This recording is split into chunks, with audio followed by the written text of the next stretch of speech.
بسم اللہ الرحمن الرحیم۔ السلام علیکم ورحمۃ اللہ وبرکاتہ۔ مسلمان تاجر اور دکاندار کی صفات۔ نمبر 1، تقوی۔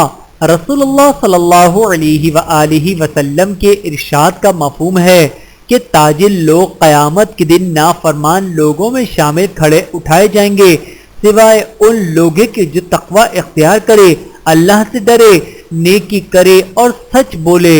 نمبر 2، امانت و دیانت۔ رسول خدا صلی اللہ علیہ وآلہ وسلم نے ارشاد فرمایا، سچے اور امانت دار تاجر کا حشر انبیاء، صدیقین اور شہداء کے ساتھ ہوگا۔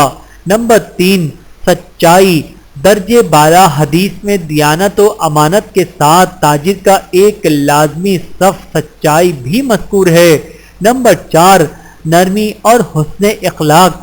اللہ تعالیٰ اس شخص پر رحم فرمائے جو بیچتے، خریدتے اور ادائیگی کے وقت اور تقاضا کرتے ہوئے نرمی کا معاملہ کرے۔ نمبر 6، قول میں جھکاؤ۔ رسول اللہ صلی اللہ علیہ وآلہ وسلم نے ارشاد فرمایا، تولو اور جھکتا تولو۔ نمبر 7، صبح سویرے بیداری۔ اللہ کے نبی حضرت محمد مصطفیٰ صلی اللہ علیہ وآلہ وسلم نے دعا فرمائی، اے اللہ میری امت کے لیے صبح کے اوقات میں برکت عطا فرما۔ نمبر 8، صدقہ۔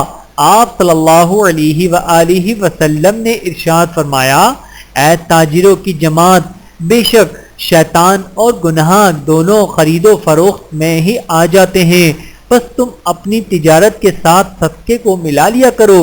نمبر 9، سخاوت۔ رسول اللہ صلی اللہ علیہ وآلہ وسلم نے ارشاد فرمایا، اللہ تعالیٰ سخی ہیں اور سخی شخص کو بہت پسند فرماتے ہیں۔ نمبر 10، تنگ دستی کی رعایت۔ نبی رحمت صلی اللہ علیہ وآلہ وسلم نے ارشاد فرمایا، جو کسی تنگ دست کو مہلت دے یا معاف کر دے، اللہ تعالیٰ قیامت کے دن اس کو اپنے عرش کے سائے میں جگہ دے گا، جس دن اللہ کے عرش کے سائے کے علاوہ کوئی اور سایہ نہ ہوگا۔ اللہ سے لینا اور اس کے بندوں کو دینا۔ ایک ہاتھ اللہ سے لینے کے لیے پھیلائیں اور دوسرا ہاتھ مخلوق کی طرف دینے کے لیے پھیلائیں۔ عبادت کے ذریعے اللہ سے لینا سیکھیں اور عمدہ اخلاق اور احسان کے ذریعے بندوں کو دینا سیکھیں۔ عبادت کے ذریعے اللہ کے محبوب اور اخلاق کے ذریعے مخلوق کے محبوب بن جائیں۔ سخت لہجے کے ساتھ کی گئی تنقید لوگوں کی انا جگاتی ہے، جبکہ نرم لہجے کے ساتھی کی گئی تنقید سے لوگوں کے ضمیر جاگتے ہیں۔ اللہ تعالی ہم سب کو سمجھنے کی اور عمل کرنے کی توفیق عطا فرمائے۔ آمین ثم آمین۔